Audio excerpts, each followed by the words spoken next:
here at Roger Williams University, where student Molly Fehon is studying the local effects of global warming in an unusual way. So I researched the trophic relationships of blue crabs with the local benthic fauna. Basically, we look at the blue crabs and their feeding habits because they're a relatively new species in the Narragansett Bay kind of area, because as the water's been warming due to global climate change, the crabs have been expanding their range northward from like kind of Chesapeake Bay, Maryland area, where they're historically and famously found. And my research with Dr. Taylor focuses on what kind of impacts their arrival is going to be having on our local ecosystem. Blue crabs are migrating to the cooler waters of the Narragansett Bay from their natural home of Chesapeake Bay. Their impact on the local ecosystem is still unknown, which is why Fehon is researching them.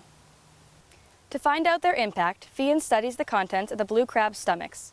The size of the fish inside the stomach of the crab provides valuable information. It allows Fehon to predict what species will be affected by the crab's presence and how the local ecosystem as a whole will be affected. What I do is I look at the stomach contents of the crabs to see what they eat. Specifically, I look for otoliths, which are the tiny little inner ear bones of certain species of fish.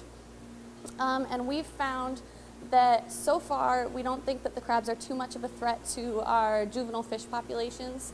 However, we do think that they will have an overall impact on the local ecosystem, but we haven't been able to focus in on one specific area of threat just yet. The crabs have settled in Narragansett Bay not only because of the warming water temperature, but also because of the water chemistry. Narragansett Bay is an estuary, so the mix of salt and fresh water is similar to the chemistry of the water in the Chesapeake Bay.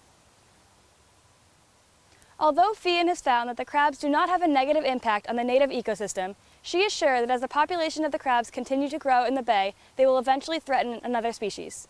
Here at Roger Williams University, I'm Carli Buono.